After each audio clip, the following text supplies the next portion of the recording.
Good morning, everyone. It's Lee Henson, President and Founder of AgileDad, and it's time for today's edition of the Daily Stand-Up. So without any further ado, let's get started.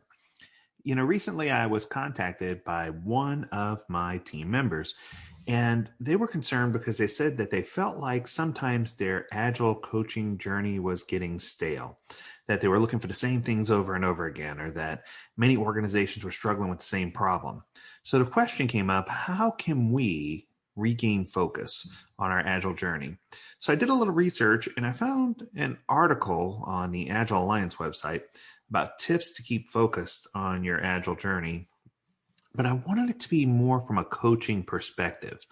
So I tore into this article a little bit, and over the next couple of days, I want to review some of the tips that they've given in here to help your organization from a coaching perspective, but to help you as a coach grow as well. So some of the things that you should be looking for beyond the 12-step program that I gave to you. Now, some of these may tie in a little bit with the 12-step program, but my goal is to strengthen the 12-step program, to give you an addendum, to give you some additional things that you can work on.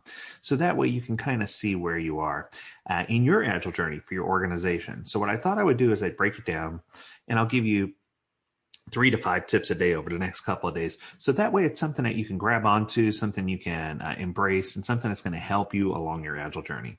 So let's start with have your Scrum roles clearly defined. Now, this is in the 12-step program, but I think what most people don't realize is a lot of organizations are coming in and saying, well, I don't build software, so I don't specifically have developers, or I have a different type of tester, or we're doing mostly research, or we're a company that builds telecommunication. We don't have specific products or services outside of the things that we're building internally to build a telecommunications network.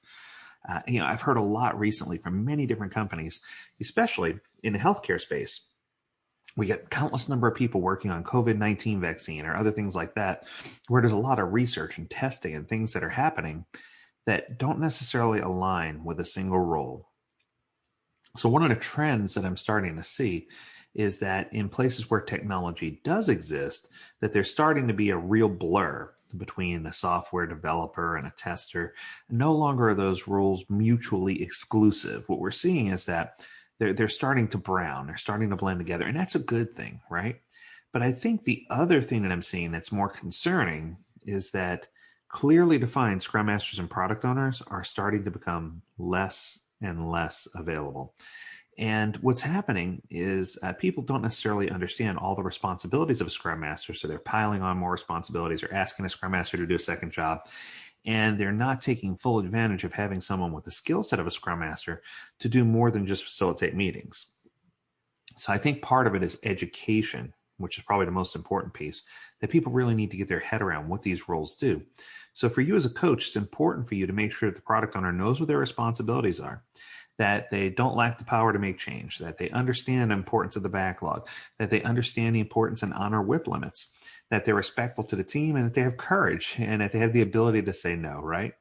But I think that if you put together a role agreement worksheet or make this part of your team working agreement, I think this is something that'll really help you along the way, and something that a lot of organizations are certainly struggling with. So that's our first tip.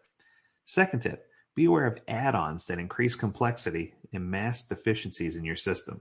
Okay, so this one's definitely leaning technical, right? Anytime you're doing things to, it's just a small modification, or it's just something extra for this. Or, I think the worst one is when you're so far in debt that a leader comes in and says, well, we need to stand up a specific bug fix team. One of the things that I see is that with this whole trend of scaling, so you hear people talking about scaled Agile, whether it's safe or whether it's, disciplined Agile, or I don't care which method you use, choose Scrum at scale, choose your method, right? What we're finding is that people, as they scale, are thinking, I'm going to build more.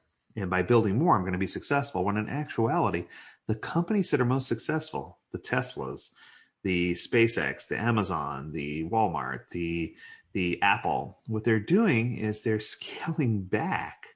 So yeah, it seems like they're building more things, but what they're doing is they're scaling back the number of things in motion for any given team, and they're allowing teams to swarm to limited work in progress to get things done. So I think that when you start adding complexity and start just doing one-offs for people and start, branching out that way, that is a symptom, and it shows that you're going to have a much bigger problem long term. So it's something you definitely have to be mindful of. If you start seeing those kind of things happen, just count on that increase in complexity and count on not being able to get a whole lot done. Tip number 3, be clear about what behavior you expect, but also about the behavior you do not want to see anymore. Now, this is probably one of my favorite ones, and this is one that I don't talk about in the 12 steps. This is crucial conversations. This is having those difficult conversations with even more difficult people. Sometimes there's just bad behavior that's embedded in a team, especially from a coaching perspective. More times than not, when I go into an organization, I spend a far majority of my time helping teams unlearn bad behavior before we set them up for progress with their new behavior. So I think that this one's incredibly important.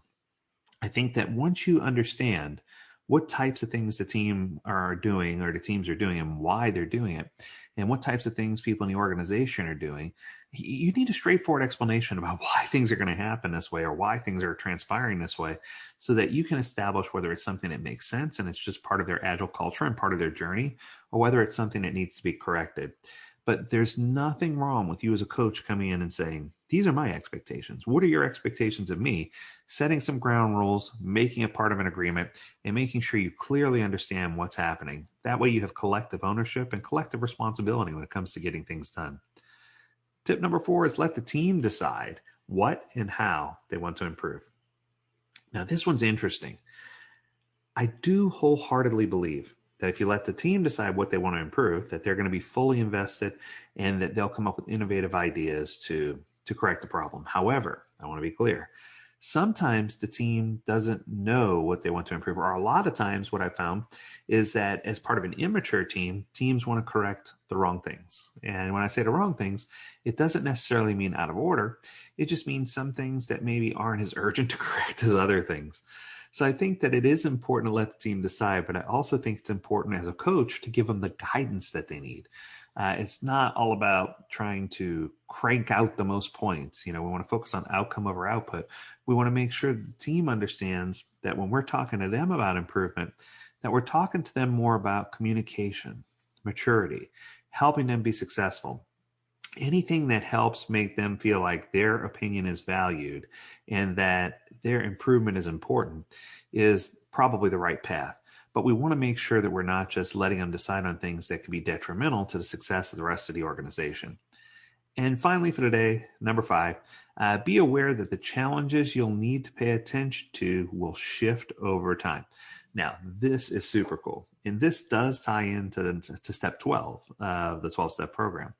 Once you get to the right point, know that your focus is going to shift, because there's going to be something else that you need to pay attention to when one end of the seesaw falls, the other end goes up, right? So it's just a matter of you trying to figure out, because the truth is trying to find perfect balance across the entire organization is not only challenging, but in many cases, dang near impossible. Now, I've worked with many organizations where they've put together plans to say, we're going to take an organizational approach to how we're going to do things, and they try to leverage and get things flatlined. But what I can tell you is even with those approaches, you're still going to see ebb and flow. You're still going to see some shifting. So just be aware that with those shifts that you're going to have to pivot and adjust too. It's all part of the empirical process. So I hope that these tips made you a stronger coach, and I hope that you've gotten something that you could take away that you could apply within your teams. And if you have any ideas of ways these things can be applied or different ideas, feel free to reach out to us at learnmore@agiledad.com, where we'd love to learn about your tips. And as always, we have tips here, but we also have a lot of additional information on the AgileDad website. Feel free to visit agiledad.com. We'd love to have you there. And as always, we encourage you to stay healthy, stay well, and stay agile. Until tomorrow for your next set of tips, do take care. We'll see